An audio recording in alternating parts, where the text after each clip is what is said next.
गोदा की अदालत ने जो सजा सुनाई है उसमें 39 अफराद को जो पाकिस्तान तहरीक इंसाफ से उनका ताल्लुक है, जिनमें मलक अहमद खान बच्चड़, ये अपोजिशन लीडर हैं पंजाब असेंबली में।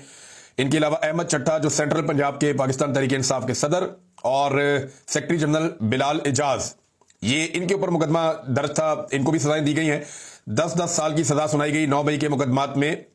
और ये जो सजा सुनाई गई किस बुनियाद पर सुनाई गई ये मैं आपको बाद में बताता हूं, लेकिन आपको याद दिलाता हूं कि एक जज साहब थे यहां पे इंसदाद दहशतगर्दी के सरगोदा में, जिन्होंने ये बताया था कि मेरे पे पाकिस्तान की एजेंसियां दबाव डाल रही हैं, लिहाजा उन्हें रोका जाए। उन्होंने जो लाहौर हाई कोर्ट है उसमें भी शिकायत की थी, लेकिन बाद में इस जज साहब को हटा दिया गया वहां से और इनकी जगह पे दूसरा जज लाया गया, मोहम्मद नईम शेख गालिबन उनका नाम है। उन्हें लाया गया और उन्हें लगाया गया कि जनाब ये जज जो है वो मर्जी का फैसला देंगे और लिखा लिखाया फैसला पढ़ लेंगे। नॉर्मली पाकिस्तान में यही रूटीन चल रही है और यही चीजें हम होती हुई पाकिस्तान में देख रहे हैं। और ये 9 मई का मुकदमा है, इसके अंदर बेशुमार चीजें ऐसी हैं जहां पे सजा बनती नहीं है, लेकिन फिर भी सजाएं दी जा रही हैं। जज मोहम्मद अब्बास साहब ने कहा जी मुझ पे दबाव डाला जा रहा है सजाएं देने के लिए। उन्होंने मुख्तलिफ फैसला दिया था, वो जज को ही उठा के बाहर फेंक दिया, अपनी मर्जी का जज लेकर आए। और ये जज लगाया था जस्टिस आलिया नीलम साहिबा ने, जब वो चीफ जस्टिस बनी लाहौर हाई कोर्ट की। और याया अफरीदी साहब ने ये कहा था कि फटाफट फैसले दो 9 मई के, फर्क करो बीच में से। तो फिर दिन रात ट्रायल किया गया, रात गए तक ट्रायल किया गया। सरगोदा और फैसलाबाद के हवाले से पहले भी खबरें आती रही है कि यहां पे बहुत तेजी से ट्रायल किया जा रहा है और ऐसा लगता है कि अदालत को बहुत जल्दी है कि कुछ भी करके जल्द अज जल्द सजाएं सुनाई जाएं। तो जल्दी तो अदालत को नहीं होती, जल्दी तो उन्हें होती है जो इस सारे अमल के पीछे होते हैं। बहरहाल ये सजा सुना दी गई है। इसके बाद पाकिस्तान तहरीक इंसाफ का रद्देमल आ रहा है। अब अगर रद्देमल के अंदर आप देखें तो इंतजार पर जुटा साहब कहते हैं कि आज सरगोदा अदालत ने बगैर सबूत के बेगुनाहों को सजा दी है। इस सजा के होने में सुप्रीम कोर्ट की 4 माह में ट्रायल मुकम्मल करने की हदायत का बहुत बड़ा अमल दखल है।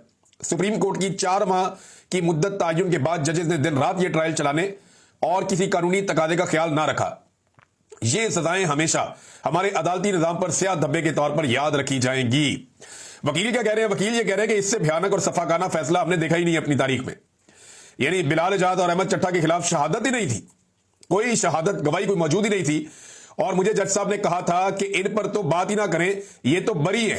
यानी इस तरह से जज ने पहले बात की थी। और लेकिन जो लिखा लिखाया फैसला आया इसमें उन्हें भी 10-10 साल की सजा सुना दी गई।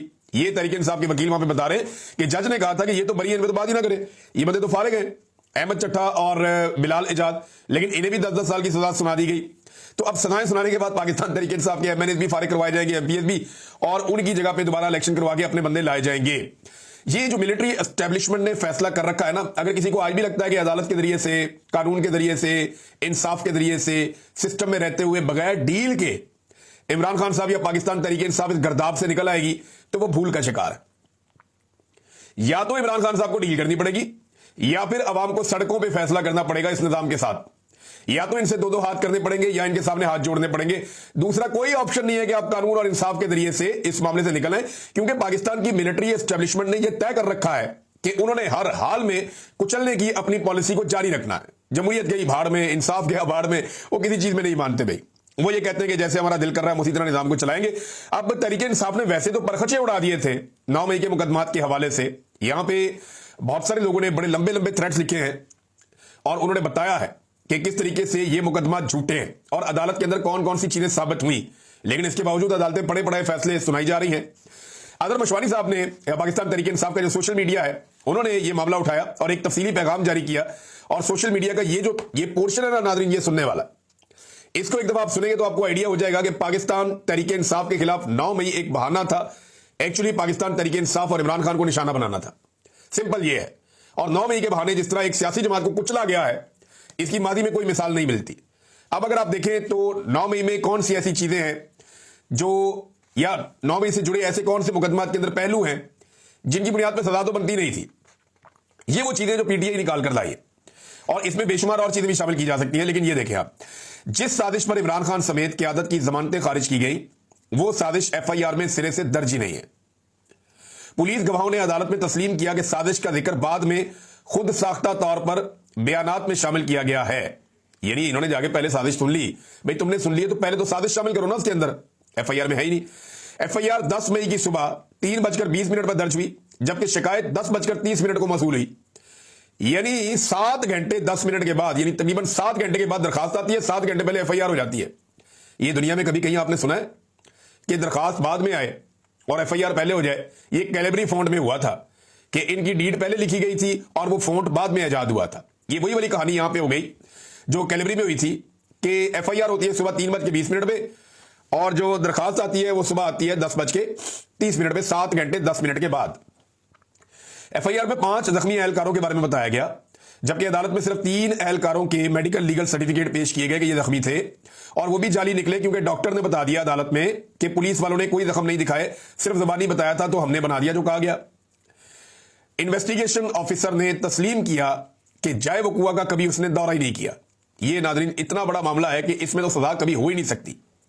जो स्टार गवाह थे हसाम अफजल और मोहम्मद खालिद, इन्होंने दावा किया कि वो छुपकर तहरीके इंसाफ की टॉप लीडरशिप की मीटिंग में घुसे और मेज और सोफे के नीचे छुपकर उन्होंने साजिश सुनी। मेज के नीचे कैसे छुप सकते हैं, सोफे के नीचे कैसे छुप सकते हैं, हैरत होती है मुझे। इस साजिशी मीटिंग में शुल्का की तादाद हर शहर में इन लोगों ने अलग बताई। लाहौर में बताई 15, गुजरावाला में बताई 58, सरगोदा में बताई 14 और फैसलाबाद में बताई 44। यानी हर केस की जमानत के मुताबिक झूठ गढ़ा गया। यानी आप अंदाजा करें कि एक ही बयान है, हर जगह जाके बंदों की तादाद बदल जाती है। लाहौर में कोई और है, गुजरावाला में कोई और है, सरगोदा में कोई और है, फैसलाबाद में कोई और है। हर शहर के अंदर जो है वो तादाद ही बदल देते हैं। और वो जो इमरान खान साहब का कमरा है ना, वहां 14-15 मैक्सिमम 20 बंदे आ सकते हैं। ये 44 और 58 वाला फिगर कहां से आ गए तो समझ से बाहर है। बहरहाल झूठी गवाही और झूठ के पांव नहीं होते। कोई CDR, audio, video, location data या तस्दीकी गवाह पेश नहीं किया गया। सिर्फ मैंने ये सुना, मैंने वो कहा, इसके ऊपर ये मुकदमा इकट्ठा किया गया। स्टार गवाह से जब पूछा गया कि जमान पार्क के मेन गेट से अंदर तक का फासला कितना है तो उसने जवाब दिया 300 मीटर। उसने लगता है रावण देखा हुआ था। जमान पार्क में तो 100 मीटर भी नहीं बनता, मेरे ख्याल में 50 मीटर भी नहीं बनता, शायद 30 मीटर होगा। तो 10 गुना फासला उसने बताया कि जनाब 300 मीटर का फासला है जमान पार्क से लेकर, गेट से लेकर अंदर तक का। इन्वेस्टिगेशन ऑफिसर ने दावा किया कि वाकयात के 30 दिन बाद ग्रीन बेल्ट से उन्होंने डंडे बरामद किए। वो इलाका जो रोजाना कैंट वाले साफ करते हैं, कैंट बोर्ड वाले, वहां से 30 दिन के बाद डंडे बरामद हो रहे हैं। नाज़रीन एफआईआर जो है वो 400 बंदों के खिलाफ की गई, मगर मुकदमा 14 पर चलाया जा रहा है। ट्रायल 14 के खिलाफ किया जा रहा है। और वजह यह है कि कुचलना है, जो सियासी आवाजें उनको बंद करना है, जो इमरान खान के साथ खड़े हुए उनके साथी, उनको रस्ते से हटाना है।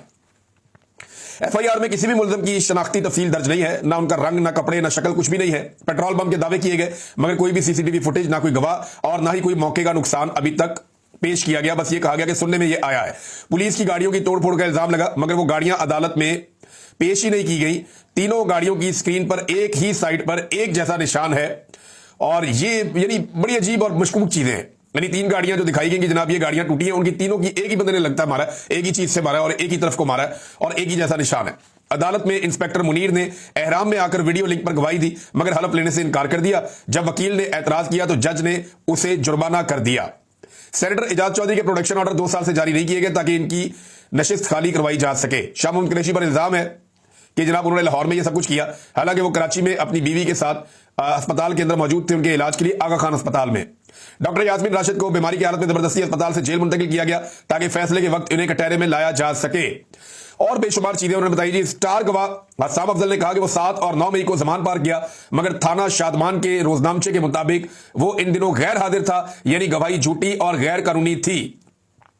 एक पीटीआई के कारकुन को सीडीआर की बुनियाद पर मुकदमे में रखा गया, जबकि सीडीआर से साबित होता है कि वो उस वक्त सियालकोट में मौजूद था और उसे नून लीगी एमएनए के कहने के ऊपर झूठे मुकदमे में घसीटा गया ताकि इलेक्शन में नून लीगी एमएनए को फायदा हो सके।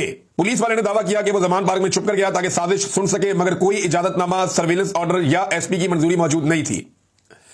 पुलिस रूल्स के मुताबिक साबिक वज़ीर आज़म की निगरानी सिर्फ तब मुमकिन है जब उसका नाम रजिस्टर्ड नंबर 10 में दर्ज हो, मगर इमरान खान का नाम इस रजिस्टर में कभी शामिल नहीं हुआ। हसाम ने एतराफ किया कि वो रजिस्टर नंबर 10 से वाकिफ ही नहीं था, यानी वो सिर्फ कानून से लाइलम था, बल्कि इसका अमल गैर कानूनी भी था। फेयर ट्रायल एक्ट 2013 के तहत सिर्फ डीजीआईएसआई निगरानी का हुक्म दे सकता है। कोई ऐसी मंजूरी, वारंट या अहकामात अदालत में पेश ही नहीं किए गए। हसाम ने कहा कि वहां 40 से 50 पुलिस एहलकार मौजूद थे, मगर उनमें से किसी एक ने भी उसकी वहां मौजूदगी की गवाही नहीं दी। खालिद नबी गवाह ने एतराफ किया कि उस दिन फोन उसके साथ नहीं था, यानी साजिश सुनकर भी कोई रिकॉर्डिंग, तस्वीर या शवाहिद उसके पास मौजूद नहीं है। उसने किसी ऑफिसर को रिपोर्ट नहीं किया, ना ही अपने एसएचओ को और ना ही रोजनामचे में कुछ लिखा। यह सारा केस झूठ की बुनियाद पर घड़ा गया है। ये सारे गवाह बाद में बनाए गए हैं, ये सब कुछ बाद में किया गया और ये पाकिस्तान की मिलिट्री एस्टेब्लिशमेंट ने एक डिजाइन के तहत किया है कि एक पॉलिटिकल पार्टी को मुकम्मल तौर पे किसी तरह वो कुचल दे, और इसी रास्ते पे वो चल रहे हैं। नाज़रीन 9 मई के मुकदमात में अब लाहौर में भी सजा सुनाने की तैयारी है और कोशिश की जाएगी कि लाहौर में भी सजाएं सुनाई जाए। ये उसके हवाले से कुछ डाटा मैंने आपके साथ अभी शेयर भी किया है। एक और अहम चीज आपको बता दूं, जब अदालतें ये कर रही है ना, लिखे लिखाए फैसले आ रहे हैं, तो जो असल काम है अदालतों का वो कर नहीं सकती। मिसाल के तौर पर पाकिस्तानी सहाफियों ने इस्लामाबाद हाई कोर्ट में एक दरखास्त दायर की थी पीका तरमीमी एक्ट के खिलाफ कि भाई ये कौन सा काला कानून आप लेकर आ गए हैं, ये तो तबाही फेर देगा पाकिस्तान में, जर्नलिज्म को अमली तौर पे खत्म कर देगा। वैसे ही वो हो तो गई है, लेकिन फरवरी 2025 में सहाफियों ने जाकर सहाफती तंजीमों ने पीका के खिलाफ इस्लामाबाद हाई कोर्ट में एक केस किया। वो केस फरवरी से लेकर जुलाई तक लगाई नहीं, जुलाई में जाकर जनाब ये केस लगाया गया और फिर डेट दे दी गई जज मनहास साहब ने, और वो जो डेट दी गई वो 18 सितंबर तक की दे दी गई, लेकिन यानी 2.5 महीने के बाद अब ये केस लगेगा। अंदाजा करें जो अवामी नौयत के केसेस हैं जो सुने जाने चाहिए, जिनके ऊपर इंसाफ मिलना चाहिए, उनमें कई कई महीनों की डेट्स दी जा रही है, और जिन केसेस के अंदर सजा देना मतलूब है वहां पे लिखे गए फैसले लाए जा रहे हैं और जजेस दिन रात ट्रायल चला रहे हैं, और वो ये देख ही नहीं रहे कि तमाम शवाहिद 9 मई के झूठे मुकदमात के खिलाफ जा रहे हैं, लेकिन फिर भी सजा सुनानी है। नाज़रीन, जब मुल्क के अंदर ऐसे नाइंसाफी होती है ना, तो फिर ऐसे मुल्क के अंदर लोग सरमायाकारी नहीं करते, बल्कि लोग सरमाया लेकर उस मुल्क से भागते हैं। पाकिस्तान में बड़ी तादाद में लोग पाकिस्तान छोड़ छोड़ कर जा रहे हैं, और उसकी वजह इसी किस्म की नाइंसाफियां हैं। जब अदालतें काम नहीं करती तो फिर पूरा सिस्टम जैम हो जाता है। जैसा कि ये एक फराद अहमद साहब का एक आर्टिकल है, एक्सप्रेस ट्रिब्यून में छपा है, उसमें उन्होंने फैक्ट्स जारी किए हैं, और ये मैं पहले भी आपको बता चुका हूं, लेकिन अब ये सारे फैक्ट्स इकट्ठे हो रहे हैं। गुज़िश्ता 3 सालों में 2 दर्जन से ज्यादा मल्टीनेशनल कंपनियों ने या तो पाकिस्तान से अपना कारोबार बिल्कुल खत्म कर दिया या फिर अपने ऑपरेशंस बड़े पैमाने पर रोक दिए हैं। इनमें दुनिया की मशहूर तरीन कंपनियां शामिल हैं, जैसा कि शेल, जैसा कि सीमेंस, जैसा कि दीगर प्रॉक्टर एंड गैमल और दीगर बहुत सारी बड़ी बड़ी कंपनियां एनर्जी की और दीगर कंपनियां शामिल हैं जो पाकिस्तान से भाग रही हैं, अपना कारोबार छोड़ रही हैं और पाकिस्तान में काम करने के लिए तैयार नहीं है। जो काम करने वाले हैं वो पाकिस्तान से भाग रहे हैं, और जो काम नहीं करने वाले उन्हें लाकर इक्तदार में बैठाया हुआ है। यानी आप जाली इक्तदार वालों का आप चक्कर चेक करें कि जहां इनको थोड़ी सी खाली जगह मिलती है ये अपनी तख्ती वहां पर ठोक देते हैं। खासतौर पर पंजाब के अंदर तो वो पागल हुए पड़े हैं नवाज शरीफ और उनकी साहबजादी। उन्हें तो जो अस्पताल मिलता है, जो स्कूल मिलता है, जो कॉलेज मिलता है, जो ढक्कन मिलता है, जो कोई चीज उन्हें मिलती है, वो हर चीज के ऊपर, कोई लैट्रीन है, हर जगह पे अपनी फोटो ठोक देते हैं। कोई कचरे वाली गाड़ी है उसके ऊपर भी अपनी फोटो ठोक देते हैं। वो एक ज़हनी खब्त के अंदर मुब्तला हो चुके हैं बाप बेटी। उन्हें लगता है कि शायद वो गैर मकबूल है तो हर जगह पे अपनी फोटो लगा के वो जाली मकबूलियत खड़ी कर लेंगे, जैसे जाली हुकूमत खड़ी की है एस्टेब्लिशमेंट की मदद से। ये देखें आप, एक वीडियो में आपको दिखाता हूं, ये वीडियो देखें आप, ये कैसा डाका इन्होंने मारा। ये 2 तख्तियां आपको नजर आ रही है इसमें। एक तख्ती इमरान खान साहब के दौर में लगी है, चौधरी यूसुफ ने इफ्तिताह किया था एक प्रोजेक्ट का। अब उसके बाद जनाब ऊपर शहबाज शरीफ की फोटो लगा दी है, साथ राणा मुबशर की लगा दी है, साथ 2-4 और बंदों की लगा दी है, और अब उसी प्रोजेक्ट के इफ्तिताह को जोड़ दिया है शहबाज शरीफ के बंदों से या शहबाज शरीफ की हुकूमत से। ये तख्ती के ऊपर तख्ती लगाने वाले लोग हैं। मरियम नवाज ने कोई अपना मंसूबा ना शुरू किया ना उसको चलाया, जो मंसूबे चल रहे थे उन्हीं के ऊपर लेपापोती करके अपनी तख्तियां ठोकी है हर जगह पे।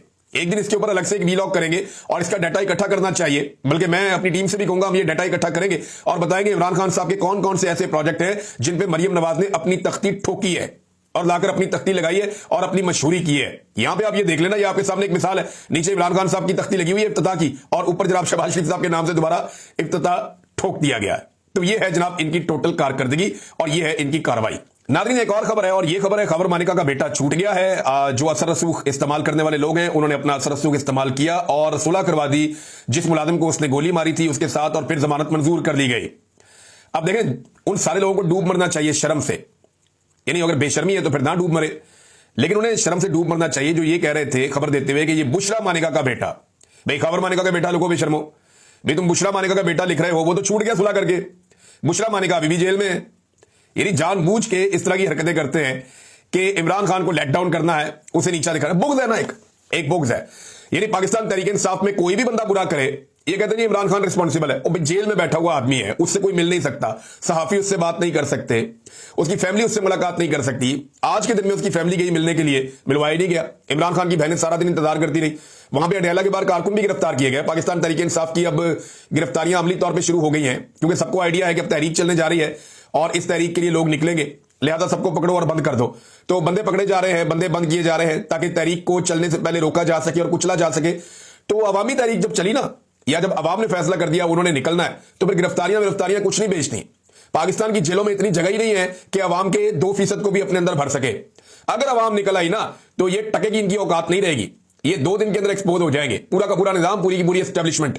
लेकिन ये अवाम ने तय करना है कि उन्होंने कब निकलना है। बहरहाल ये छूट गया, और ये एक तमाचा है उन तमाम टाउट्स के मुंह के ऊपर जो ये कह रहे थे कि ये बुशरा मानिका का बेटा है। तो देखें, बेटा तो उसी का है, लेकिन आप जोड़ते हैं सिर्फ एक पॉलिटिकल पॉइंट स्कोरिंग के लिए।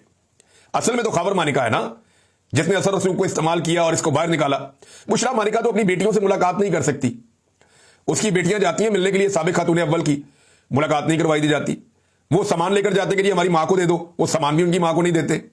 तो ये सूरत हाल तो उनके साथ पेश आ रही है, लेकिन जिन्होंने ये खबर दी थी उन्हें जरा थोड़ा सा शर्म करनी चाहिए। नाज़रीन, अब तक के लिए इतना ही। अपना ख्याल रखिएगा, अपने इस चैनल का भी। अल्लाह हाफ़िज़।